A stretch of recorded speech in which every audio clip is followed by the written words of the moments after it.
महोदय, आयोग के बारे में सभी को अवगत कराने हेतु आपका बहुत बहुत धन्यवाद। इसी ऊर्जा के साथ हम कार्यक्रम को आगे बढ़ाते हैं। राष्ट्रीय अनुसूचित जनजाति आयोग के माननीय सदस्य श्री निरुपम चकमा जी। माननीय महोदय, आपका जन्म 16 दिसंबर 1958 को मिजोरम में हुआ एवं आप चाकमा जनजाति समुदाय से हैं। आपने सेंट एंथोनीज शिलोंग से स्नातक तथा राजनीति विज्ञान में ऑनर्स की उपाधि प्राप्त की और उसके पश्चात LLB की डिग्री हासिल की।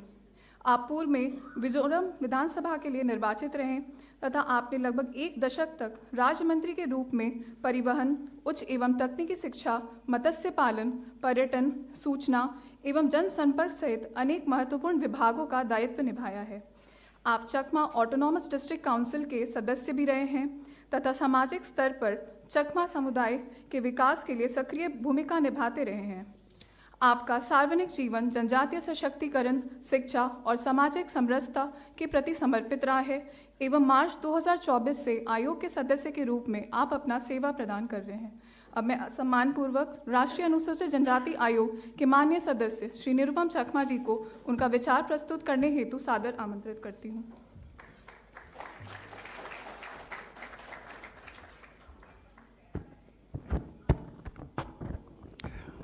हिंदी में या अंग्रेजी में?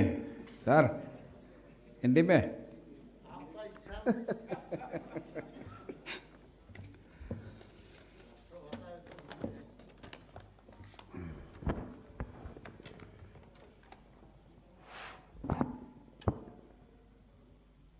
आदरणीय माननीय मंत्री जी जुएल ओराम जी, आदरणीय माननीय राज्य मंत्री श्री दुर्गादास उइखे जी, आदरणीय अध्यक्ष महोदय, राष्ट्रीय अनुसूचित जनजाति आयोग के माननीय सदस्यगण, मेरे साथी डॉक्टर आशा लक्र, विशिष्ट अतिथिगण, आयोग के वरिष्ठ अधिकारीगण और विभिन्न आयोग से आए हुए प्रतिनिधिगण, खासकर मेरे बहन यहाँ देलिना खोंगडोप जी, थोड़ा ये खड़ा होके ये महिला आयोग के सदस्य देलिना खोंगडोप शिलोंग से, और मेरे प्रिय भाइयों बहनों, राष्ट्रीय अनुसूचित जनजाति आयोग के 23वां स्थापना दिवस के अवसर पर इस गरिमामय सभा को संबोधित करते हुए मैं स्वयं को अत्यंत गौरवान्वित एवं सम्मानित महसूस कर रहा हूँ। आज का यह दिन केवल उत्सव का नहीं है, बल्कि ये आत्मचिंतन,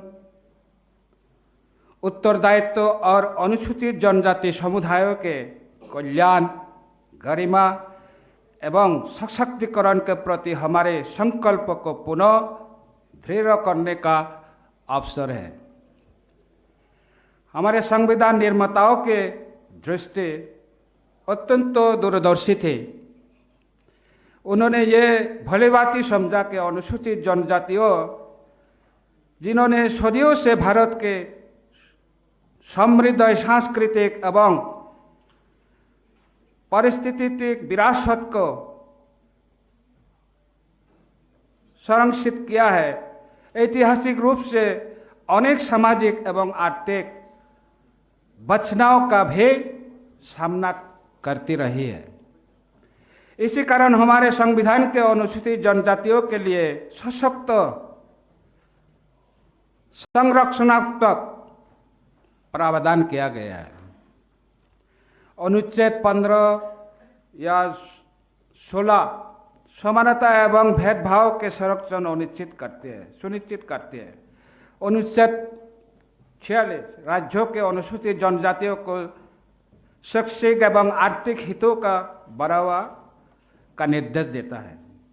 अनुच्छेद 275(1) जनजातीय क्षेत्रों के विकास हेतु अनुदान का प्रावधान करता है।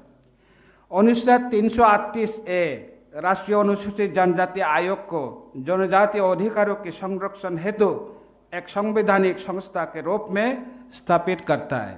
इसका अलावा भी काफ़ी कानून है, जैसे हमारा प्रिवेंशन ऑफ एट्रोसिटीज एक्ट वगैरह वगैरह, पैसा एक्ट है और भी बहुत संवैधानिक या कानूनी व्यवस्था है जिसमें आदिवासी ट्राइबल लोगों को या अनुसूचित जनजाति लोगों का सुरक्षा देता है। ये भी प्रावधान भारत की न्याय, समावेशन एवं सामाजिक समरसता के प्रति प्रतिबद्धता को दर्शाता है। हमारे संविधान की दो विशिष्ट विशेषताएं 5वीं अनुसूची एवं 6वीं अनुसूची जनजातियों स्वशासन के मजबूत स्तंभ है, 5th schedule and 6th schedule. 5वीं अनुसूची देश के विभिन्न राज्यों के अनुसूचित क्षेत्रों पर लागू होती है और ये सुनिश्चित करती है जनजातीय भूमि का गैर कानूनी हस्तांतरण रोकना, सरकारी गतिविधियों का विनियम, प्राकृतिक संसाधनों के दोहन पर नियंत्रण, राज्यपालों का जनजातीय हितों की रक्षा हेतु विशेष अधिकार। इसका उद्देश्य विकास और जनजातीय पहचान, संस्कृति एवं आजीविका के संरक्षण के लिए बेस संतुलन स्थापित करना है। छोटी अनुसूची 6th शेड्यूल। छोटी अनुसूची विशेष रूप से उत्तर पूर्व क्षेत्रों के लिए एक उल्लेखनीय संवैधानिक नवाचार है। इसके अंतर्गत स्वायत्त जिला एवं क्षेत्रीय परिषद का गठन, विधायी एवं प्रशासनिक अधिकार, भूमि वन परंपराओं एवं स्थानीय शासन पर नियंत्रण प्रदान किया गया है। ये व्यवस्था जनजातीय समुदाय को आत्मनिर्भर शासन की शक्ति प्रदान करती है, साथ ही उन्हें राष्ट्र के मुख्यधारा से भी जोड़ रखती है। ये दोनों अनुसूचियां भारत की विविधता के प्रति सम्मान और विकेंद्रित लोकतंत्र के भावना को प्रतिबद्धता करती है। राष्ट्रीय अनुसूचित जनजाति आयोग की भूमिका पर योगदान। पिछले 23 वर्ष में राष्ट्रीय अनुसूचित जनजाति आयोग ने निम्नलिखित महत्वपूर्ण भूमिकाएं निभाई: संवैधानिक एवं वैधानिक संरक्षण के क्रियान्वयन की निगरानी, अधिकारों के उल्लंघन से संबंधित शिकायतों की जांच, केंद्र एवं राज्य सरकार के नीतिगत सलाह, जनजातीय समुदायों के अधिकारों के प्रति जागरूकता का प्रचार। आयोग ने जनजातीय समुदाय के प्रशासन के बीच हेतु ये रूप में कार्य करते हुए ये सुनिश्चित किया है कि जनजातीय आवाज सर्वोच्च स्तर तक पहुँचे। Sir, I would like to take this opportunity के आयोग को और सशक्तिकरण करना है। We have to strengthen the commission in all respect, तब जाके एक मजबूत आयोग बन सकेगा। I think you can got my point. आयोग के समक्ष चुनौतियां। यद्यपि हमने कोई क्षेत्र प्रगति की है, फिर भी कुछ गंभीर चुनौतियों का आज विद्यमान है। भूमि से बेदखल एवं विस्थापन, कानूनी सुरक्षा के बावजूद विकास परियोजनाओं, खनन और अवसरना विस्तार के कारण अनेक जनजातीय परिवार अपनी भूमि को खो रहा है। शिक्षा एवं स्वास्थ्य संबंधी अंतर, दूरस्थ जनजातीय क्षेत्रों में सुरक्षित साक्षरता, विद्यालय में टिकाव तथा गुणपूर्वक स्वास्थ्य सेवाओं के उपलब्ध अभी भी एक बड़ी चुनौती है। आर्थिक होशियारकरण, बाजार ऋण एवं कौशल विकास के सीमित अवसर जनजातीय युवाओं के आजीविका को प्रभावित करते हैं। क्रियान्वयन की कमी, अच्छे कानून होने के बावजूद कमजोर क्रियान्वयन, जागरूकता की कमी एवं प्रशासनिक विलंब अनेक प्रभाव को कम कर देते हैं। We have to strengthen the implementation of all the provisions in a strong way. सांस्कृतिक संरक्षण, तीव्र आधुनिकीकरण के कारण स्थानीय भाषाओं, परंपराओं एवं पारंपरिक ज्ञान प्रणालियों पर संकट उत्पन्न हो रहा है। डिजिटल विभाजन, डिजिटल युग में भी अनेक जनजातीय क्षेत्रों में कनेक्टिविटी का अभाव है, जिसमें सूचना एवं सेवाओं तक पहुंच सीमित रहे। इन सभी चुनौतियों के समाधान हेतु समन्वित, संवेदनशील एवं सतत प्रयास आवश्यक है। आगे बढ़ते हुए हमें निम्नलिखित सिद्धांतों को मार्गदर्शक बनाना होगा। Please listen carefully. जनजाति समुदाय को विकास का साझेदार बनाया जाए, केवल लाभार्थी नहीं। विकास प्रक्रिया परंपरात्मक, निष्पक्ष और जवाबदेह हो। विकास पर्यावरणीय संतुलन और पारंपरिक ज्ञान का सम्मान करते हुए हो। शिक्षा, कौशल विकास एवं नेतृत्व क्षमता पर विशेष ध्यान दिया जाए। स्वास्थ्य परिषद एवं स्थानीय निकायों को पर्याप्त संसाधन और अधिकार प्रदान किया जाए।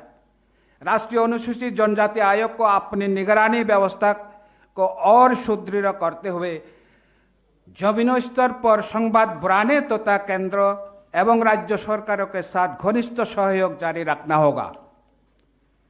इस स्थापना दिवस पर आइए हम न्याय, समानता और बंधुत्व के संवैधानिक भावना के प्रति अपने संकल्प को पुनः दोहराएं।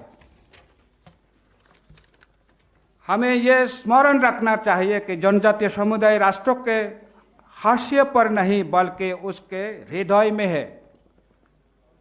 उनके वन, नोडिया, परंपराएं और मूल्यों सदियों से भारत के प्रेषित करते आए हैं। हमारा उद्देश्य यह दया नहीं, सशक्तिकरण है। अस्थायी सहायता नहीं बल्कि स्थायी गरिमा है। अंत में मैं उन सभी महानुभावों के प्रति हार्दिक कृतज्ञता व्यक्त करता हूं जिन्होंने पिछले 23 वर्षों में राष्ट्रीय अनुसूचित जनजाति आयोग के इस यात्रा में योगदान दिया है। ईश्वर करे कि ये आयोग हमारे जनजातीय भाई बहनों के लिए एक मजबूत, संवेदनशील और निर्भीक आवाज बना रहे। आइए हम सभी मिलकर ऐसे भारत के निर्माण करें जहां हर जनजातीय बच्चा निडर होकर सपने देख सके, हर परिवार सुरक्षित जीवन जिए और हम जनजातीय समुदाय गर्व से साथ समृद्ध हो। जय हिंद, धन्यवाद।